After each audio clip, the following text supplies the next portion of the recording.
اعوذ باللہ من الشیطان الرجیم بسم اللہ الرحمن الرحیم اللہم صلی علی محمد و آل محمد وعجل فرجہم۔ السلام علیکم ورحمۃ اللہ وبرکاتہ۔ الحمدللہ کل والے درس تک ہم نے جو ہے توحید کی جو ابتدائی بحث تھی، توحید ذات، توحید کا مطلب کیا ہے، اس کے بعد جو ہے توحید در خالقیت، ربوبیت اور عبادت، اور اس سے جو ہے ملحقہ اس کے ساتھ جو ابحاث بنتی تھیں وہ ہم نے پوری کی۔ آج اس کتاب کے تیسرے باب کے مطابق جو ہے صفات الہی کی بحث ہم شروع کریں گے انشاءاللہ۔ اور جیسے کہ عرض کیا تھا کہ اس میں تقریباً 10 جو ہے وہ ابحاث ہوں گی۔ سب سے پہلے جو ہے متکلمین جو ہیں، عقائد کے علماء جو ہیں، انہوں نے صفات کی کتنی تقسیم کی ہیں۔ اگرچہ پہلے ہم عرض کر چکے ہیں کہ صفات عین ذات ہیں، اس کا دقیق ہم مفہوم بیان کریں گے، اور صفات کو کتنے حصوں میں سمجھنے کے لیے تقسیم کی ہے۔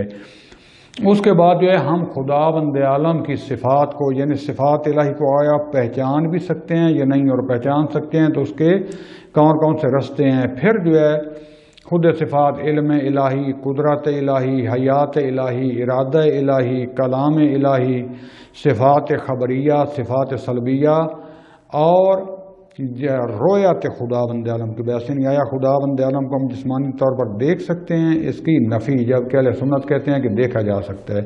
تو بہرحال وہ کیا کہتے ہیں اور حقیقت کیا ہے، ہم کیوں انکار کرتے ہیں، یہ انشاءاللہ آہستہ آہستہ آگے والی ان ابحاث میں آتا جائے گا۔ سب سے پہلے جو ہم بحث شروع کریں گے وہ ہے کہ متکلمین اسلامی نے خداوند عالم کی صفات کو چند حصوں میں تقسیم کی ہے۔ سب سے پہلی جو تقسیم ہے متکلمین کے نزدیک، اس کو کہتے ہیں صفات جمال و جلال الہی، یعنی اللہ تعالیٰ کی صفات جمال، جلالیہ یا جمالیہ۔ صفات جمال جس کو ہم اپنی زبان میں صفات ثبوتیہ بھی کہتے ہیں، صفات ثبوتی، اور صفات جلالیہ جن کو ہم صفات سلبیہ کے نام سے بھی یاد کرتے ہیں۔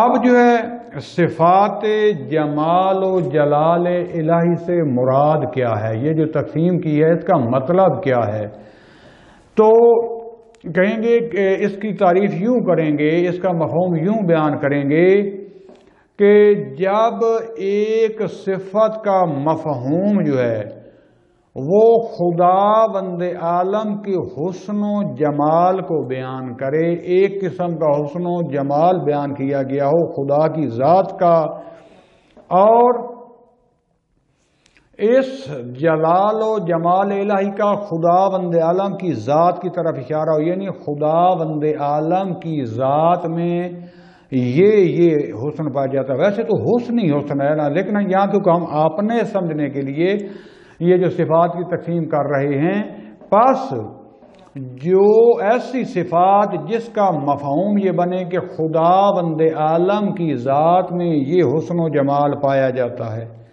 یہ واقعیت، یہ حقیقت خدا کی ذات میں پائی جاتی ہے، اس کو کہتے ہیں صفات ثبوتیہ یا صفات جمالیہ۔ حسن و جمال یہ لفظ ہوتا ہے نا، حسن و جمال، تو یہ اس لیے کہتے ہیں ثبوتیہ، یعنی خداوند عالم کی ذات میں یہ حسن، یہ صفت جو ہے وہ پائی جاتی ہے، اس کو صفات ثبوتیہ یا جمالیہ کہیں گے۔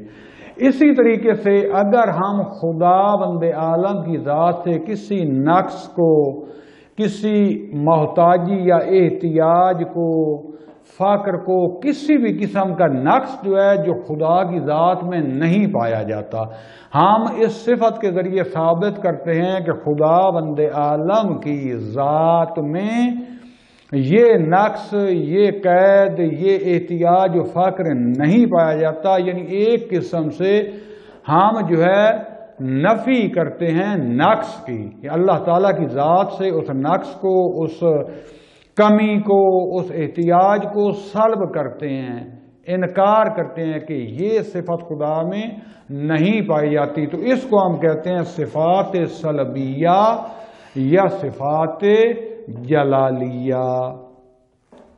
لہذا جب یہ تعریف سامنے رکھی جائے تو اس حوالے سے علم، قدرت اور حیات، جس کو ہم زندگی بھی کہتے ہیں، یہ صفات ثبوتی میں سے ہو جائیں گی۔ یعنی ہم کہتے ہیں کہ خدا بند عالم قادر مطلق ہے، قدرت کو خدا کے لیے ثابت کرتے ہیں۔ اچھا، ثابت کرنے سے مطلب یہ نہیں ہے کہ خدا نخواستہ ہم کو خدا کے ساتھ اٹیچ کرتے ہیں، نہیں، خدا کی ذات میں، کیونکہ وہ پہلے ہم عرض کر چکا ہوں میں کہ وہ واجب الوجود ہے۔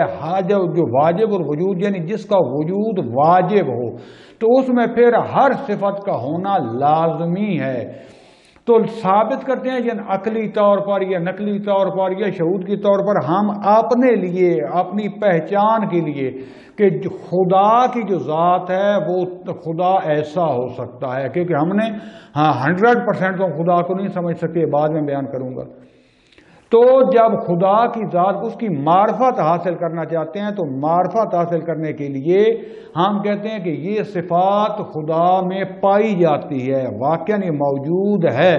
ثابت کرنا سے مطلب یہ نہیں ہے کہ ہم کوئی باہر سے اٹیچ کرتے ہیں خدا کے ساتھ، نہ، یعنی خدا میں پائی جاتی ہے، ہم اسے درک کرتے ہیں، ہم اسے سمجھتے ہیں کہ جب خدا کی ذات جو ہے واجب الوجود ہے، علت العلل ہے، ہر چیز کا خالق ہے، تو اس میں یہ صفت جو ہے ہونی چاہیے اور ہے۔ جیسے علم و قدرت و حیات وغیرہ، یہ صفات ثبوتی ہو جائیں گی۔ کیوں؟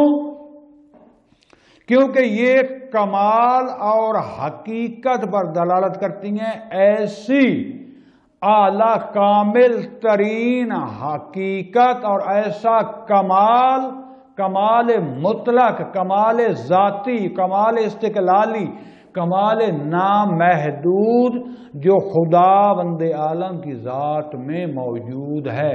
جو صفت بھی اس طرف اشارہ کرے اس کو صفات ثبوتی کرتے ہیں۔ اسی طریقے سے مثلا ہم بعض چیزوں کی خدا بند عالم کی ذات سے نفی کرتے ہیں۔ کیسے نفی کرتے ہیں؟ یعنی ایسا نہیں کہ پہلے ہیں اور ہم نے کہا اتارتے ہیں، نہ، یعنی ہم اپنے لیے ثابت کرتے ہیں کہ خدا میں یہ صفت یا یہ نقص جو ہے نہیں پایا جا سکتا، اس کی ذات ان سے مبرہ ہے۔ مثال کے طور پر جسمانیت، جسم ہونا، مکانداری، مکان ہونا، یعنی اللہ کا یہ مکان ہے، اللہ یہاں پر مثلا رہتا ہے، عرش پر رہتا ہے، فرش پر رہتا ہے۔ سوال تھوڑی پیدا ہوگا کہ خدا پھر قرآن میں کہتا نہیں ہے کہ خدا جو ہے علی العرش استویٰ اور فلاں۔ اس کی توضیح دوں گا کہ اس کا حقیقی معنی یہ نہیں ہے، یعنی جسم نہیں ہے خدا کا مکان نہیں ہے، خدا بند عالم کی ذات میں حرکت اور تغیر نہیں ہے۔ جیسے ہم مثلا پہلے ہمیں علم نہیں تھا، اب علم آ گیا، پہلے ہم چھوٹے تھے اب ہم بڑے ہو گئے، پرورش کرتے کرتے پہلے ہم کمال پر نہیں تھے اب ہم کمال پر پہنچ گئے۔ خدا کی ذات میں یہ جسمانیت، یہ مکانیت، یہ حرکت و تغیر و تبدیلی، کیونکہ یہ ساری حرکت و تغیر و تبدیلی، جسمانیت، مکانیت، یہ منسوب ہے یا مختص ہے مادہ سے، اور خدا جب مادہ سے مبرہ ہے، جب خدا بند عالم مجرد محض ہے تو یہ صفات مادی خدا میں نہیں پائی جاتی۔ کیوں؟ کیونکہ یہ امور اصل میں نقص ہیں، صاحب مکان ہونا، صاحب زمان ہونا، حرکت و تغیر ہونا، یعنی یہ حرکت تغیر کی حرکت ہمیشہ کمال کی طرف ہوتی ہے، زوال کی طرف بھی ہو سکتی ہے، خدا میں یہ نہیں پایا جاتا۔ اس کا نتیجہ یہ نکلے گا یعنی پہلے خدا نعوذ باللہ عالم نہیں تھا، یہ کم عالم تھا، زیادہ ہو رہا ہے، نہ، یہ صفات یعنی جو صفات نقص پر دلالت کرتی ہیں، یہ ساحت الہی سے ہم ان کو سلب کرتے ہیں، یعنی ہم سمجھتے ہیں کہ خدا میں نہیں پائی جاتی، ورنہ خدا میں تو ہے ہی نہیں، ہمیں یہ معرفت حاصل ہوتی ہے، ہم اس کو ثابت کرتے ہیں۔ لہذا صدر المتعلہین شیرازی المشہور بجناب ملۂ صدرہ اللہ مقامہ،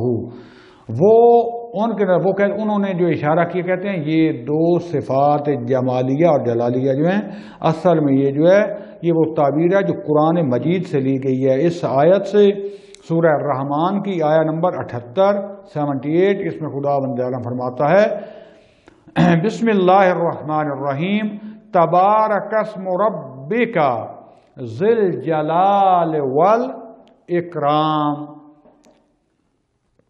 تبارک، اسم رب کا، مبارک ہے خدا بند عالم کی ذات، تیرا جو رب ہے اس کا نام بابرکت ہے، صاحب جلال بھی ہے اور اکرام۔ جلال سے وہی صفات جلالیہ یعنی صفات سلبیہ مراد، آگے یعنی تفسیر کی ہے، توضیح دی ہے۔ اکرام یعنی صفات جلالیہ۔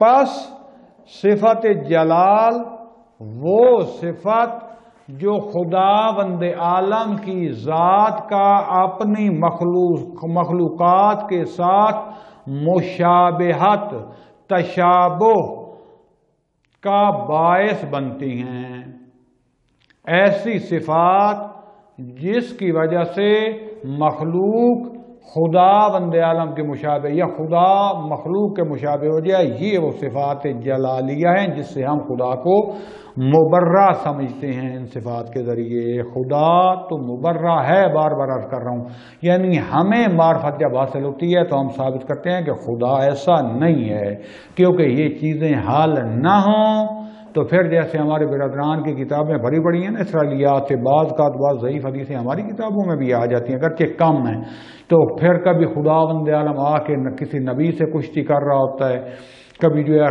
اس کی آنکھ جو ہے وہ پھوٹ جاتی ہے، کبھی وہ کرسی پر بیٹھتا ہے، کبھی وہ نعوذ باللہ جہنم میں اپنی ٹانگ دے رہا ہوتا ہے۔ یہ سارا کیوں؟ کیونکہ خدا بند عالم کی ذات اور صفات کی صحیح معرفت ہی حاصل نہیں ہوئی۔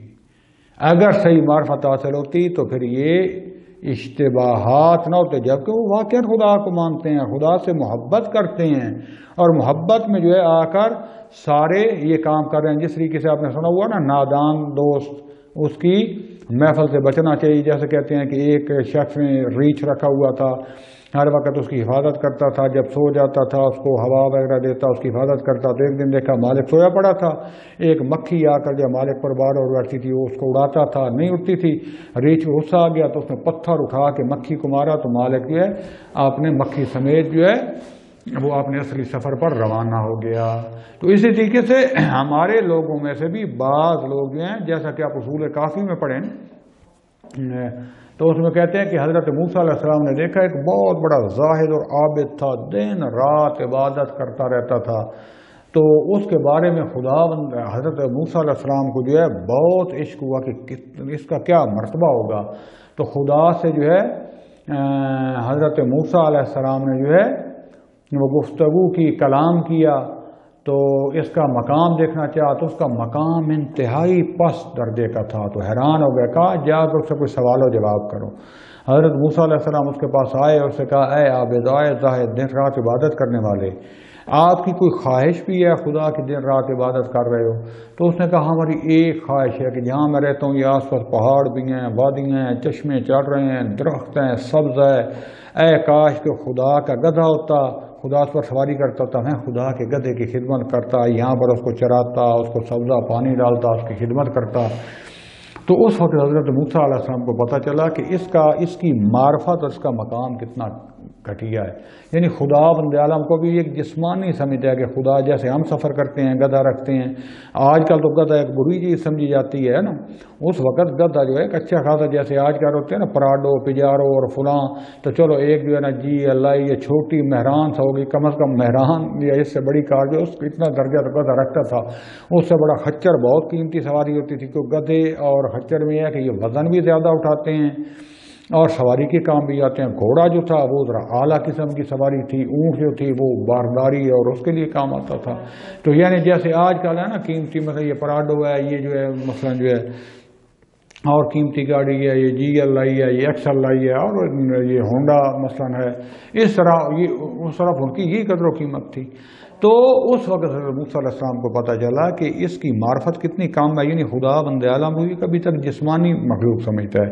تو دوستان عزیز، یہ باقی علماء یہ وہ بھی جو گزرے ہیں فرقے، ایسا نہیں ہے کہ خدا سے محبت نہیں کرتے تھے، لیکن بار بار میں تذکر دے چکا ہوں، جو نبی نے رستہ بتایا تھا، انا مدینۃ العلم والی بابھا، انا مدینۃ الحکمت والی بابھا، اس دروازے سے نہیں گئے اور دروازوں پر چلے گئے۔ جو خود خیرات مانگنے والے تھے، اگرچہ وہ 100% ہم نہیں کہتے غلط ہیں، لیکن جب سے قیاس شامل ہوا، اپنا اس میں سے جو ہے تکے لگانے شروع کر دیے تو خرابی بھی ہوگی، جبکہ خدا فرماتا ہے قرآن مجید میں